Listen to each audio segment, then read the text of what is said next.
बिस्मिल्लाहिर्रहमानिर्रहीम। अस्सलामुअलैकुम everyone, welcome back on easy learn.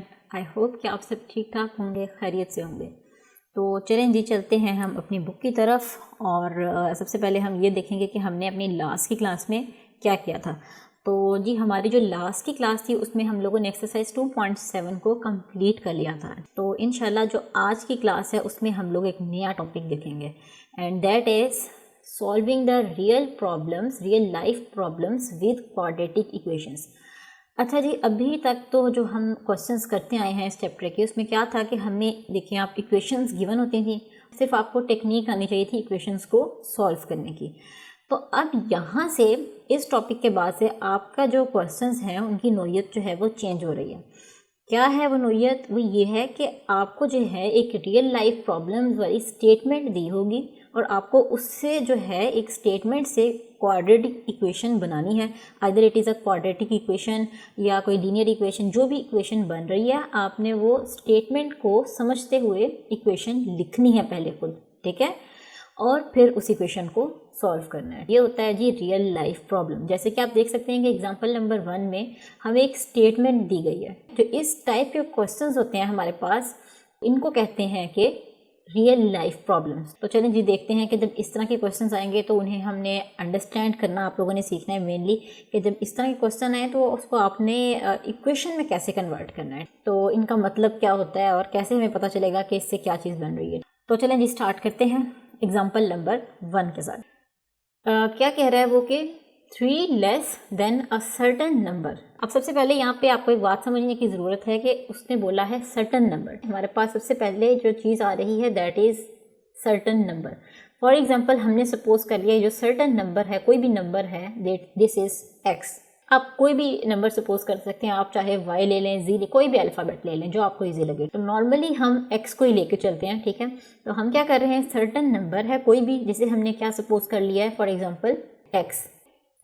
अब वो क्या कह रहा है, इस नंबर के साथ क्या करना है वो भी देख लेते हैं। 3 less than a certain number. अब आप देखिए कि कोई नंबर है, फॉर एग्जाम्पल मेरे पास, फॉर एग्जाम्पल आपसे 2 है, ठीक है। तो मुझे इससे नेक्स्ट नंबर पे जाना है, तो मुझे क्या करना है, इसमें +1 का जो है वो एडिशन कर देती हूँ, तो अगला नंबर आ गया है ना 3, ठीक है। इसी तरीके से अगर मुझे इससे लेस करना है, इससे पिछले नंबर पे जाना है, तो मुझे क्या करना है, माइनस करना है, और क्या आ जाएगा 1। अब आपने देखा ना कि हमारे पास एक नंबर गिवन है, उससे अगले पर जाना हो तो कैसे जाते हैं, और उससे अगर पिछले की तरफ आना हो तो कैसे आते हैं। तो ये था जी कॉन्सेप्ट एडिशन का और सब्ट्रैक्शन का। जब भी एक नंबर आपके पास गिवन है और उससे आपने नेक्स्ट नंबर फाइंड करना है तो आप उसमें एडिशन कर देंगे। और इसी तरीके से अगर आपको कोई नंबर गिवन है और उससे कुछ लेस फाइंड करना है तो इट मीन्स कि आप उसमें से माइनस करेंगे। तो आप ये भी समझ सकते हैं कि जहाँ पे भी वर्ड लेस आए तो इसका मतलब आपने वहाँ पर सब्ट्रैक्ट कर देना है।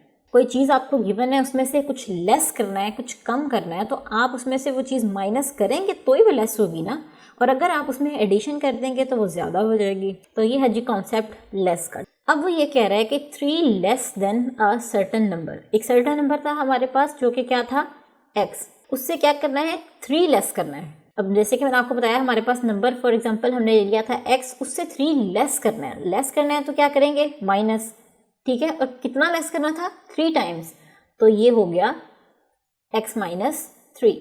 ये हमारे, अब देखें आपको ये था जी हमारा पार्ट कि आपको ये अंडरस्टैंड करना है मेनली कि आपने इस स्टेटमेंट से जो है अपनी ये वाली टर्म या ये वाली इक्वेशन जो है वो कैसे बनानी है। इंटरप्रेट करना आना चाहिए, जो आपको स्टेटमेंट दी होती है इसको आपको जो है वो अंडरस्टैंड करना चाहिए कि वो क्या कह रहा है और हम उसे कैसे लिखेंगे। अभी तो था ये हमारा एक पार्ट, तो आगे वाले पार्ट को भी देख लेते हैं। सर्टन नंबर, अब उसी नंबर की देखिए यहाँ बात कर रहा है। Certain number multiplied by 9 less than twice the number is 104। Find the number. क्या कह रहा है, देखिए आप शुरू से एक दफ़ा पढ़ते हैं इस क्वेश्चन को। 3 less than a certain number x। अब क्या करना है, मल्टीप्लाइड बाय 9।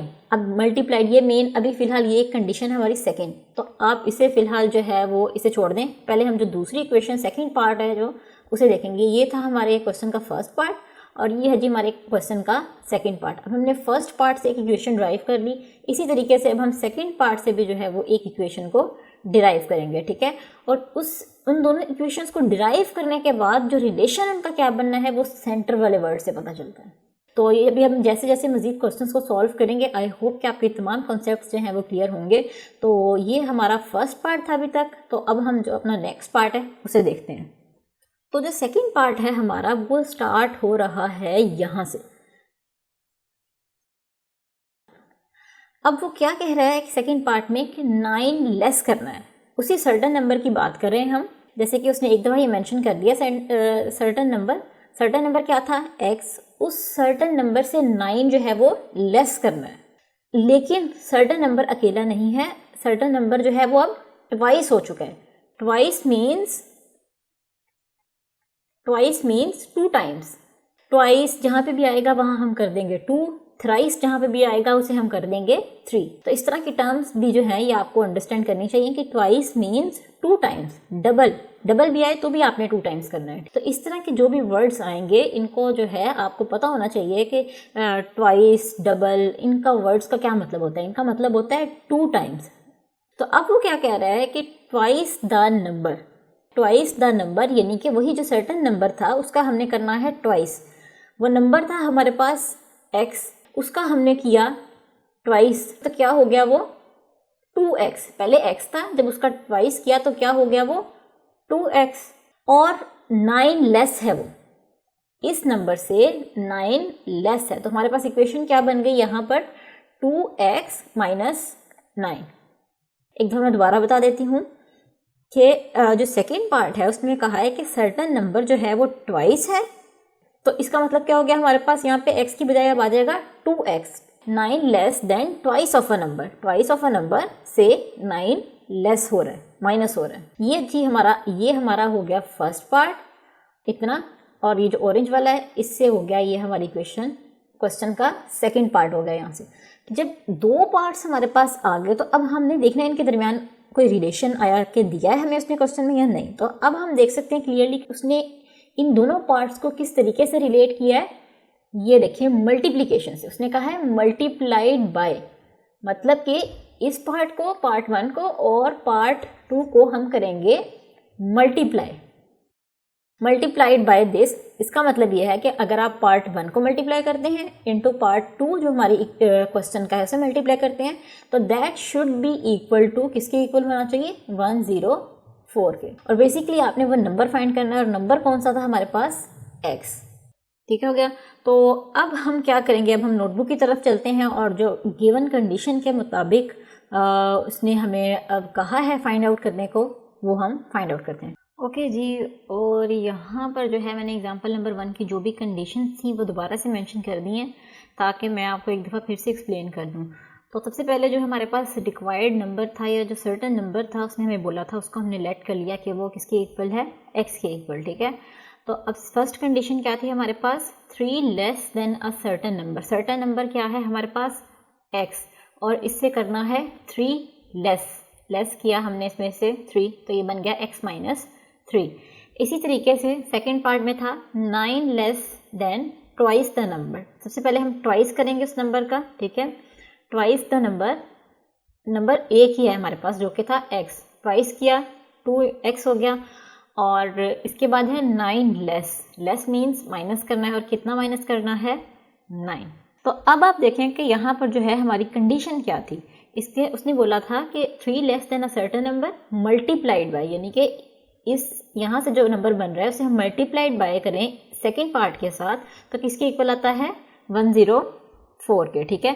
तो इसका मतलब ये जो दोनों पार्ट्स हैं ये मल्टीप्लाई हो जाएंगे according to the given conditions. x minus 3 into 2x minus 9 is equals to 104।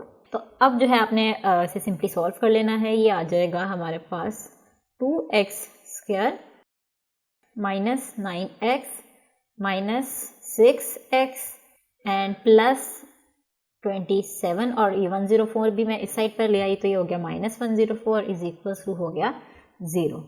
तो इसे सॉल्व करने के बाद जो हमारी इक्वेशन बनेगी वो कुछ इस तरीके की होगी कि 2x square minus 15x 27 minus 104, तो आंसर आ जाएगा मेरा -77 इज इक्वल्स टू 0। तो इसे अब मैंने सॉल्व किया और इसकी फैक्टराइजेशन किया। तो फैक्टराइजेशन करने के बाद जो है हमारे पास दो पेयर्स आ जाएंगे, और दो पेयर्स कौन कौन से हैं, 2x + 7, और सेकंड पेयर आ जाएगा मेरा x - 11। तो इसकी आप लोगों ने जो है वो फैक्टराइजेशन कर लेनी है। तो अभी बहुत बेसिक स्टेप्स हैं और यहाँ पर इतना टाइम नहीं होता, इसलिए मैं ये आपको डायरेक्ट करवा रही हूँ। तो आपने इसकी फैक्टराइजेशन करनी है, इसका यही आंसर आएगा, ठीक है। तो जब दोनों पेयर्स हमारे पास आ गए, उनको बारी बारी हम इक्वल टू 0 रख लेंगे, क्योंकि मेनली जो है हमें यहाँ से x की वैल्यू फाइंड आउट करनी है, ठीक है।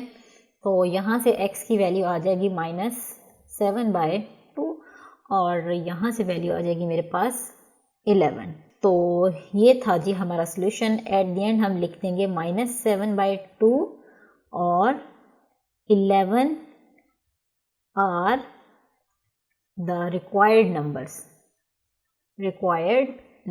और ये था जी मेथड रिक्वायर्ड नंबर्स को फाइंड आउट करने का according to his given conditions. तो चलें जी, चलते हैं हम अपनी एग्जांपल नंबर 2 की तरफ।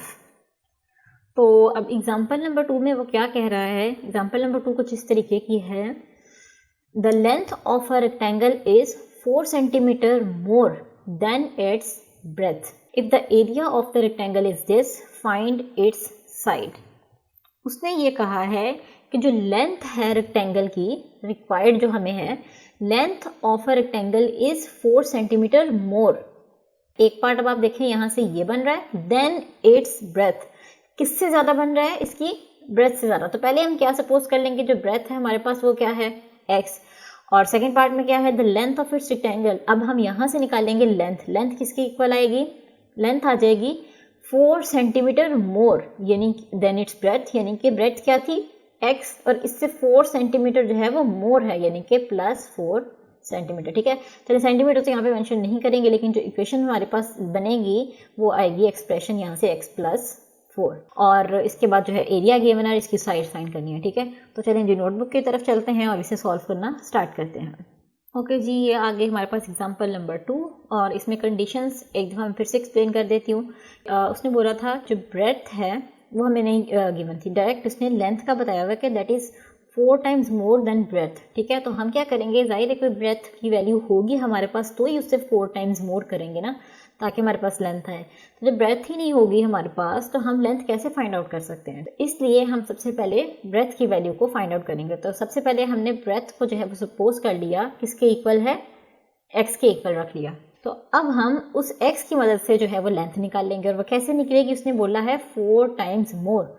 मोर का मतलब होता है एडिशन, एडिशन करेंगे तो वो ज़्यादा होगी ना चीज़। 4 times more than its breadth. Breadth क्या थी हमारे पास, x, और इससे 4 टाइम्स मोर यानी कि हो जाएगी 4।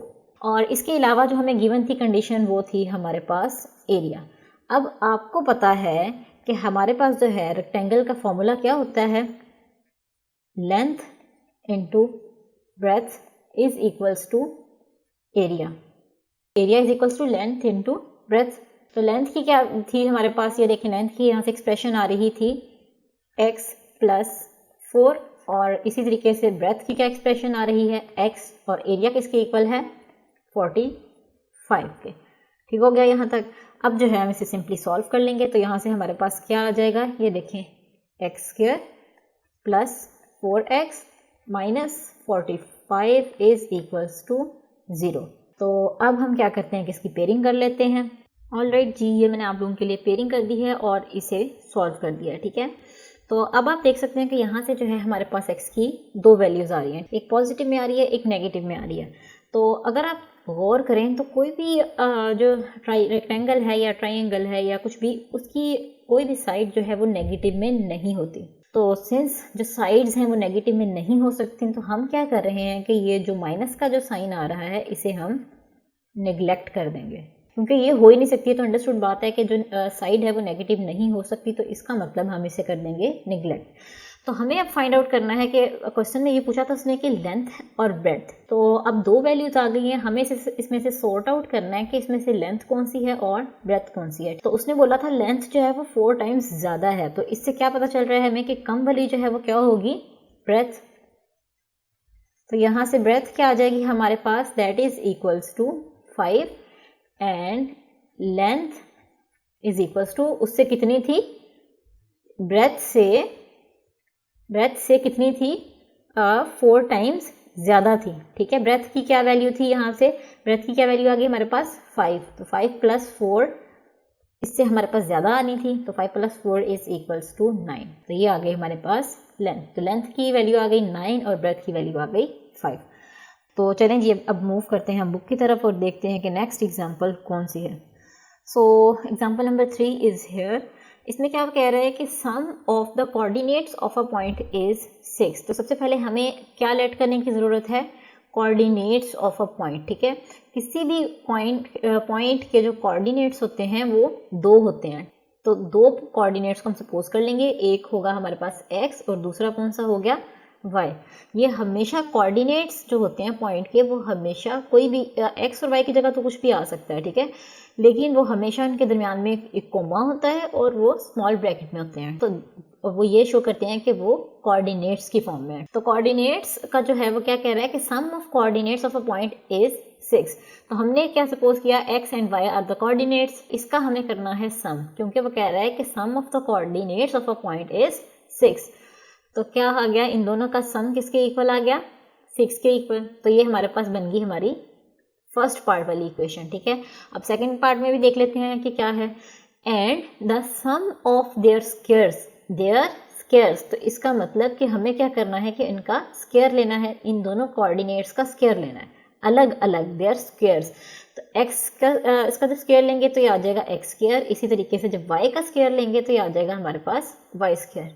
और उसने बोला है कि इनका भी हमें करना है सम, तो x square plus y square आ जाएगा यहाँ से, इज इक्वल टू किसके इक्वल है, 20। तो ये आ गया जी हमारे पास फर्स्ट इक्वेशन और ये आ गई हमारी सेकंड इक्वेशन। और अब हमें क्या करना है कि इन दोनों इक्वेशंस को हम फाइंड आउट करेंगे x और y की वैल्यू। तो चलें जी हम अपनी नोटबुक की तरफ चलते हैं और इस एग्जाम्पल को सॉल्व करते हैं। तो ये आ गई जी हमारी कंडीशंस। तो एकदम फिर से एक्सप्लेन कर देती हूँ कि कोऑर्डिनेट्स को हमने सपोज कर लिया कि एक x है और दूसरा y है, ठीक है। तो सबसे पहले हमें क्या करना है, इनका फाइंड करना था सम कोऑर्डिनेट्स का, तो ये आ जाएगा x प्लस y। तो गिवन कंडीशंस के मुताबिक जो इनका सम था वो इक्वल था हमारे पास 6 के, तो ये हमारे पास बन गई इक्वेशन नंबर 1। इसी तरीके से जो सेकंड पार्ट था उसमें क्या था, सम ऑफ स्क्वायर्स ऑफ कोऑर्डिनेट्स। अब कोऑर्डिनेट्स क्या थे x y, तो इनके स्क्वायर्स क्या आ जाएंगे, x स्क्वायर और y स्क्वायर। तो इनका जो है वो जो सम बनेगा इनका, उसकी जगह यहाँ पर प्लस आ जाएगा, तो ये बन गया इनका सम। तो गिवन कंडीशंस के मुताबिक इनका जो सम है वो किसके इक्वल है, 20 के, और ये आ गई जी हमारी इक्वेशन नंबर 2। तो अब हम क्या करेंगे, इक्वेशन नंबर 1 में से चाहे आप x की वैल्यू निकाल लें या y की वैल्यू निकाल लें और उसे पुट करेंगे इन इक्वेशन दिस वन। तो चलें जी स्टार्ट करते हैं। और इक्वेशन नंबर 1 जो थी हमारी, इसमें से हम क्या कर रहे हैं, इक्वेशन नंबर 1 में से हमने निकाली है y की वैल्यू, ठीक है। तो ये आ जाएगी 6 - x और इसे पुट कर रहे हैं इन इक्वेशन नंबर 2। इसे मैंने नेम दे दिया इक्वेशन 3 का। ये बिल्कुल देखें आप वही है जैसे हम नॉर्मली बाकी क्वेश्चंस को पीछे सॉल्व करते हैं, ये इसने बिल्कुल वैसे ही सॉल्व बना है, ठीक है। तो अब मैं इसे सॉल्व करके आपको फिर दिखाती हूँ कि क्या बनेगा इसका सोल्यूशन। ओके जी, अब आप देख सकते हैं कि मैंने यहाँ पर इसे जो है वो सॉल्व कर दिया है, पहले सिंप्लीफाई किया है और बाद में इसकी पेयरिंग कर लिया। पेयरिंग के बाद 2 वैल्यूज़ आ जाएंगी हमारे पास x की, ठीक है। एक आ गई 4 और एक आ गई 2, और फिर से मैंने अपनी थर्ड इक्वेशन में पुट किया तो वहाँ से मैंने y की वैल्यूज़ भी निकाल ली, ठीक है। तो ये था जी अभी तक का वही मेथड जो हम अभी तक सारी एक्सरसाइज में यूज़ करते हैं, 2 इक्वेशंस को सॉल्व करने का। तो जब x की वैल्यू आ गई, y की वैल्यू आ गई, तो हम क्या करेंगे, अब अपने लिखने हैं हमें पेयर्स यानी कि कोऑर्डिनेट्स। तो एक क्या आएगा 4 और 2, x की वैल्यू हमेशा पहले लिखेंगे 4 और 2, और दूसरा कौन सा हो सकता है, दूसरा पेयर कौन सा हो सकता है 2 और 4, 2 और 4। तो ऐसे हम निकाल लेंगे अपने कोऑर्डिनेट्स ऑफ अ पॉइंट। तो इसी के साथ जो है हमारे लेक्चर का वक्त ख़त्म हो रहा है। तो आपने इन वर्ड प्रॉब्लम्स की या ये जो इसे कहते हैं कि स्टेटमेंट वाले क्वेश्चंस जो होते हैं, इन्हें वर्ड प्रॉब्लम्स भी बोलते हैं या लाइफ प्रॉब्लम्स भी बोलते हैं, ठीक है। तो इन क्वेश्चंस को आपने खूब प्रैक्टिस करनी है। तो इंशाल्लाह जो नेक्स्ट लेक्चर्स में हम लोग एक्सरसाइज 2.8 को स्टार्ट करेंगे, ठीक है। तो मिलते हैं जी अपनी अगली क्लास में, तब तक के लिए अल्लाह हाफिज़।